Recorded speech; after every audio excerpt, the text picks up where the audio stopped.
If you get debt free, both in your own personal life and in your business, you will be a force to be reckoned with, and your competition won't be able to keep up with you.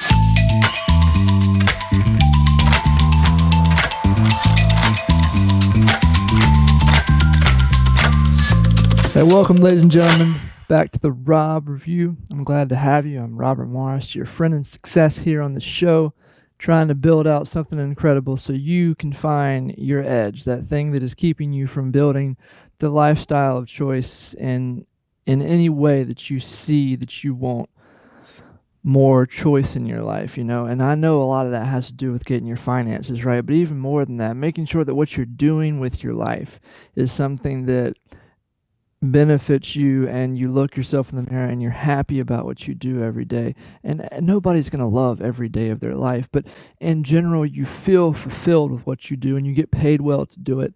That's the thing you got to get right. Everybody needs to find that edge, that thing that allows them to live their dream. There's this license plate I saw on the back of a person's car not too long ago, and it was "Live the Dream," right? Well, what is the dream? See, really it should say, live your dream, because everybody has a different individualistic attitude towards the American ideal life for them.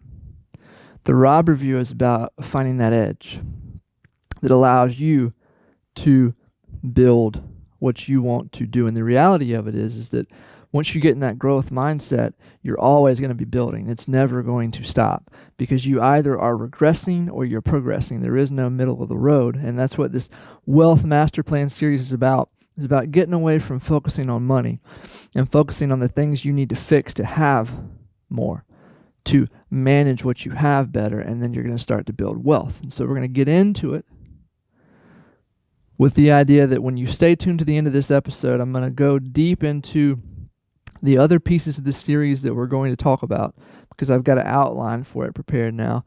And really, this series is going to take us, I thought it was going to be 2 or 3 episodes. I'm realizing now that I need to spend the time to go deep into every aspect of it and not assume that anything is known. I'm going to leave no stone unturned, so you have a serious foundation going into the new year.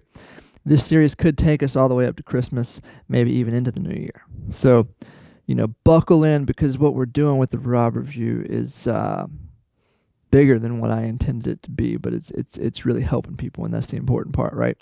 All right, so today, this was going to be about Debt Freedom Comes First, which is the title of this episode. But before we talk about debt, we have to talk about this, because ultimately, anybody out there that is in debt has gone into it willingly or unwillingly through habits formed when they were younger that they carried through, or habits seen by their parents that we then carry through life into adulthood and then take on debt before we're too young to understand what it is.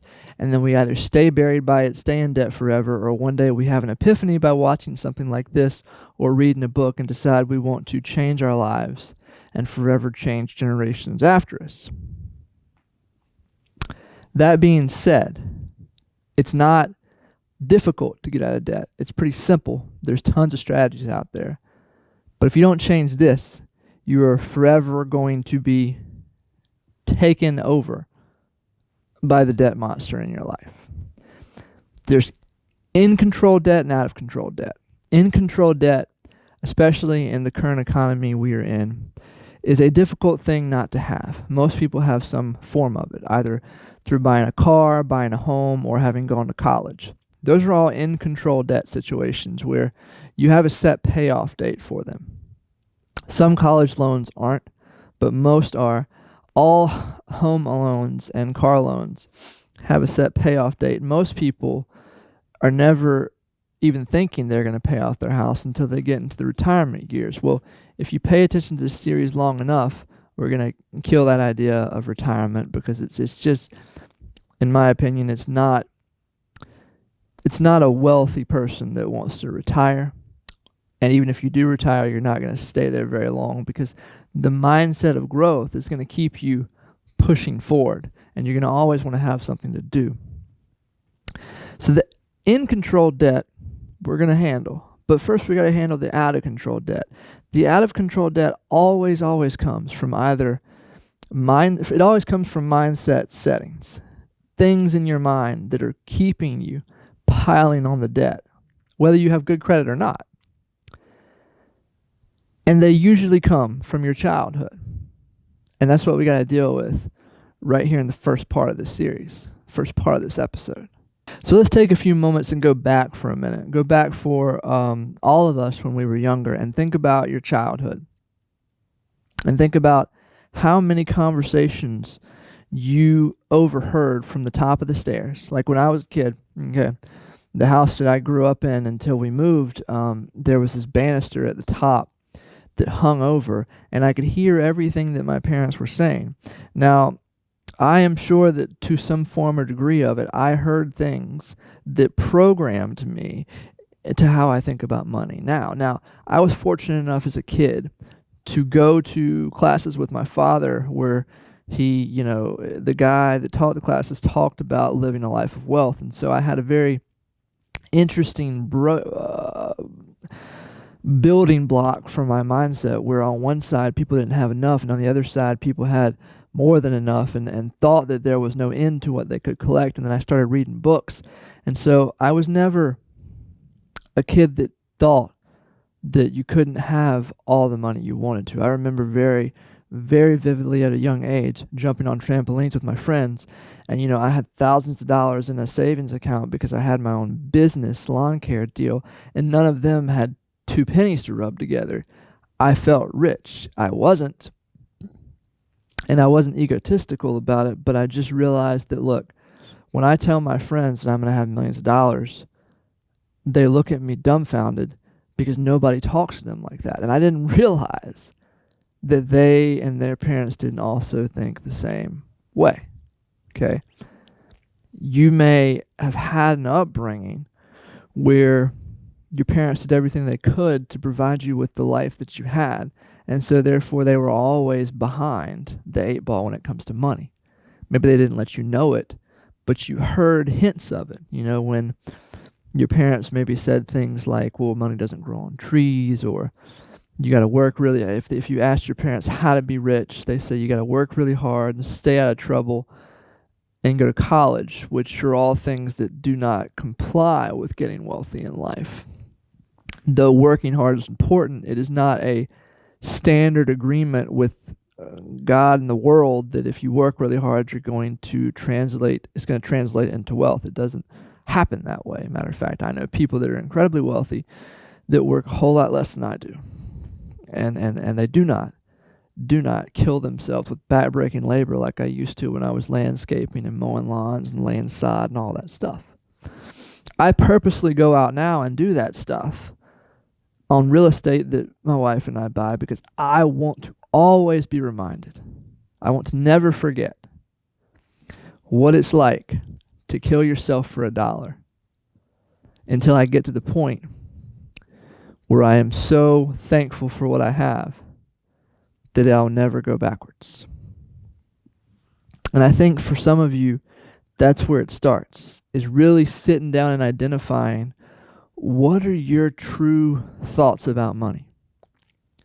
Write down on a piece of paper what you think of when you think of money. And there is no wrong or right answer here. It's literally just letting the flood of information flow out on a page and then reading it and saying, wow, some of these things that I'm writing down do not correlate with some of the things that Robbie says on the Rob Review or that I'm reading in some of the books I'm reading. Because by now, if you've seen my show enough, you should be reading the book list. And if you don't have the book list, please email me and I'll provide it for you. I'm pretty sure it's on my website. I'll go have somebody check on that and make sure it is. The books are what changed this. And that's what we got to transition into, is once you understand very vividly and start thinking about, what do I really think about when I think about money? Then you can figure out where you are and you can start to change those thoughts a little bit. Those thoughts are things. There's a book in my office that says, The Tongue, the Creative Force. The Bible talks about through the mouth God created. God spoke and there it was.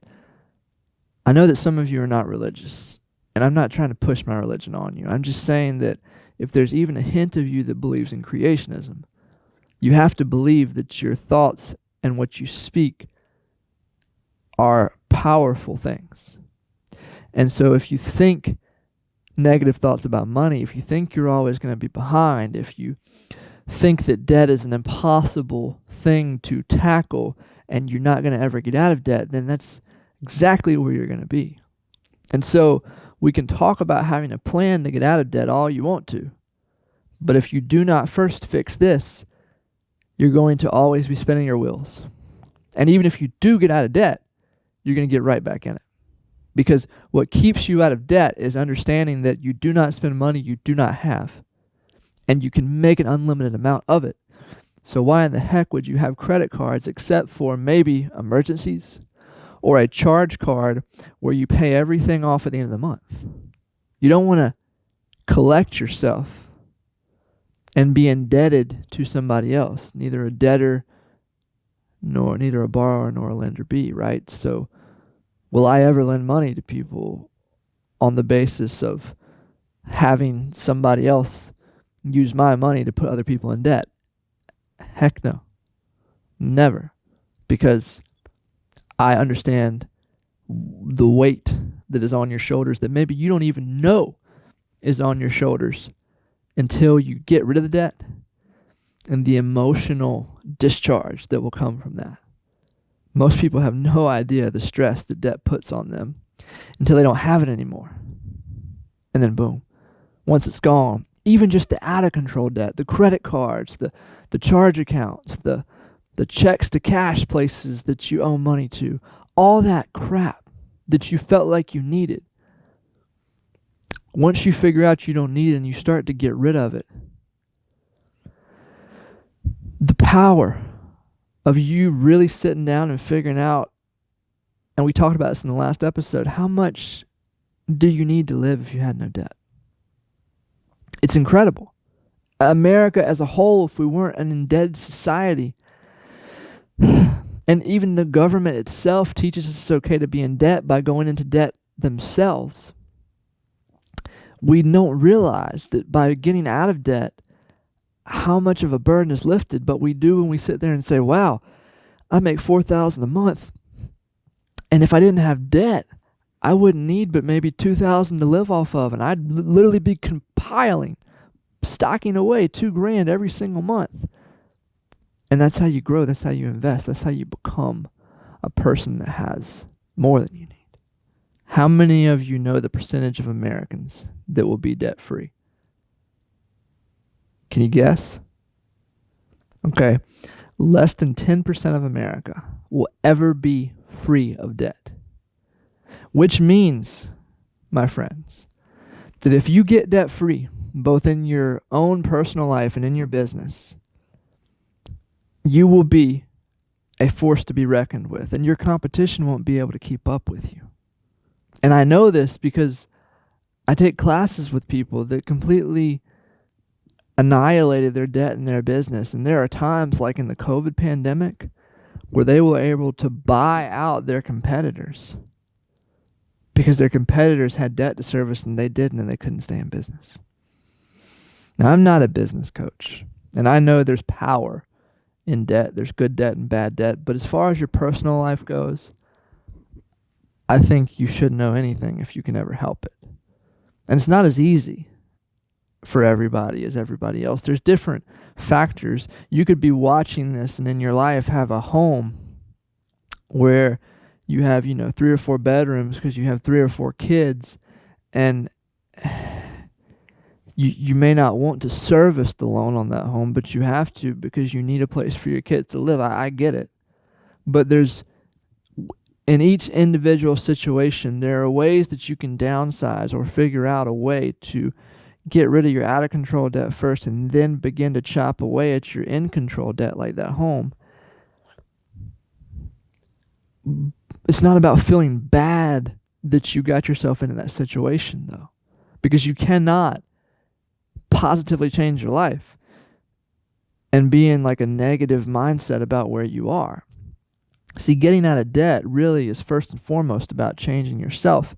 And how do you do that? Well, you begin to look at getting out of debt as not, I want to have everything that I do focus on killing the debt. I don't believe that's the right answer. I believe the answer is I focus more on, okay, first, I want to make everything I do about being a good steward of my money. And then I want to look at the one thing that I know makes 80% of my cash, meaning what's the 20% of the stuff that I do that makes the 80% return on my time being highly valued and paid back versus the other stuff that I do. You do those things first, and then you're focusing on the positive things you can change rather than the negative of the debt. And those positive things will have an adverse reaction because if you're smarter with your money, you're going to find ways to cut back and spend more on debt. And then you won't get back into debt. And if you look at the one thing that you do that makes the most of your money, even in your business, you'll be able to cut back some stuff that you thought was important that's not as important. Delegate it out, which is the big one thing that I think a lot of business owners, that differentiates business owners from like people that stay small business owners versus people that open a small business and grow and grow and grow. Delegation, I think, is the key. And I did an interview with, we'll talk about that in a minute. Delegation is what successful business people do. So you really focus first and foremost on your mind. Get your budget right. Then begin to focus on, am I doing some very unintelligent stuff with my time where I could cut back? And then that 20% of stuff that I do that makes 80% of my money, how can I do more of that? Or how can I be better at that? Focus on those things. Find out what those things are. And then cutting back the time so that you can spend more time on those things, daily working on the habits of growing that one thing you're good at, making more income from it, and therefore making your life better, getting out of debt quicker. So, if you're ready to grow, you have to understand that it is now forevermore about daily progress for you. You cannot ever stop because there is no in-between in life. There's either progression or regression. So you have to look at it from a long-term perspective, meaning you're not going to try to get rich tomorrow and you're not going to try to get out of debt tomorrow. Even with the windfall of cash from a life insurance policy, you're not going to just throw it all away. You're going to be smart with it. Okay? And you want to make it about beginning to read books on a daily basis, reflect daily, and slowly start to change through compounding those daily actions who you are inside.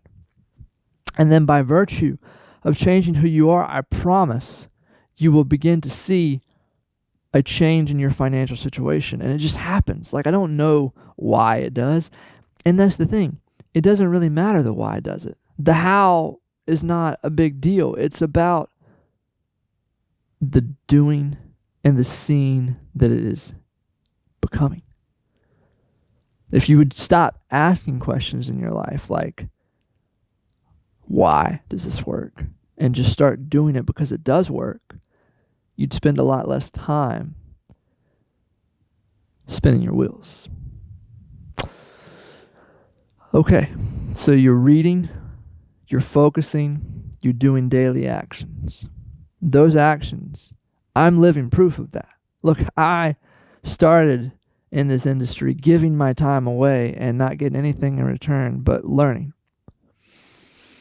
Now, I have a business where I have more clients than I know what to do with, and I'm starting a newsletter to educate, and I'm educating people through things that I'm learning on television, and I'm starting a really cool business from that, and all these things are happening.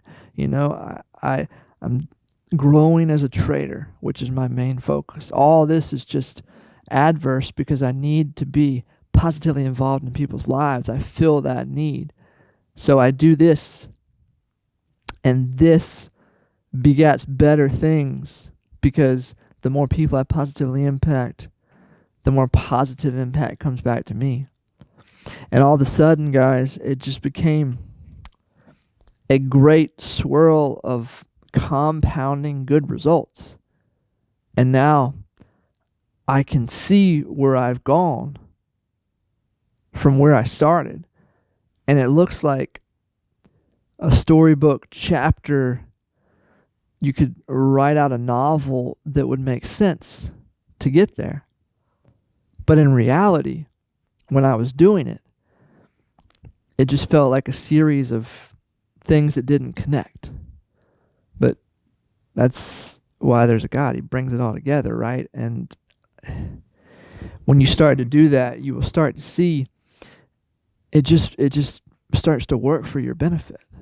It just does. And then all of a sudden, you still have bad times. You still go through trials and tribulations, but they're not as difficult because you know that, one, you've been through them before and you've come out successful on the other side, and two, you're looking from a long-term perspective. So the short-term setbacks are not as harsh in the moment. As long as you keep the long-term perspective, and as long as you do not let the short-term stuff take you away from the grind and the work on a daily basis, if you continue to focus on the growth, then it allows the negative just to kind of not seep in. And I don't know of a better way to say that other than to say that it's just when your focus becomes about the one thing you're doing to fix you and to grow you and to grow your business, all the other stuff that comes just seems to not be as important. All right, as we close, I want to focus in on the realities of killing debt, okay? The focus should be not on the debt. Once you get a list together of all your out-of-control debts and a total number, and then individualize those lists as to who you owe what on each card, each lender. For me, it's as simple as, what's the highest interest rate? Kill that one first. But you don't want to have it as your singular focus of living. You want your singular focus to be how to create more. So how to find that one thing that makes you 80% of your money, and how to stack on that, whether it's start a business with that, whether it's find more clients for your current business with that. Just really focus in on becoming more of an expert at that. Reading books, going to seminars. Because depending on your situation and how much debt you're in and how fast you want to get out, you may not be in a real dire situation where you need to cut everything out of your life just to kill debt. You may be able to kind of continue on your current path with cutting out a few extras, things you don't need to live, and using those to pay down debt. Or you may really need to take a good, hard, long look at what you do and completely alter your life. It's just depending on where you're at. But ultimately, once you have a list of everything that you need to kill debt-wise, and you maybe have one in your pocket and one on your mirror, and you just make known that you're doing it in your life, you then alter your focus to, I can kill debt fastest by making more, so now I'm going to focus on this one thing that I'm going to do for the next several years and become ultra successful at it. And by virtue of that success, I'll have more than enough money to pay off the debt. That's the way I look at it.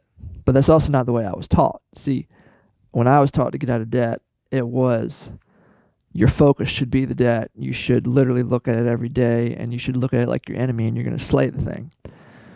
I think that was a little detrimental to my mindset, because I was in so much debt, and it was going to take so long that it made me hustle really hard, which is a good thing. But the hustle took away from the fact that if I would have just focused on one thing and got really good at that one thing, I probably would have paid off the debt. Maybe it took me longer, but in bigger lump sums. Now, I was fortunate that when I hustled, everything that I knew to do was to make money with that camera right there. So, by virtue of that, I was able to become an expert at telling stories with that. But that won't be the case for everyone. And so I'm not saying for your situation, maybe it is every waking moment you're out there trying to do anything you can for $1.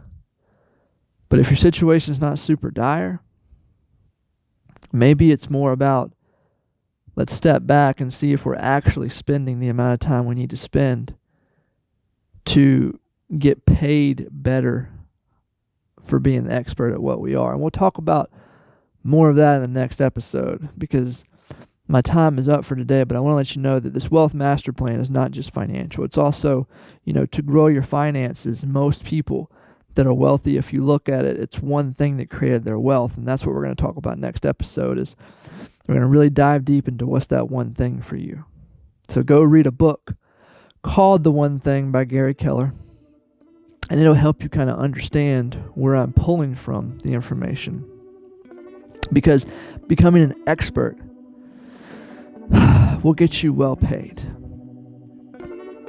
And that will begin to give you excess money once you get debt free, to then invest and build wealth.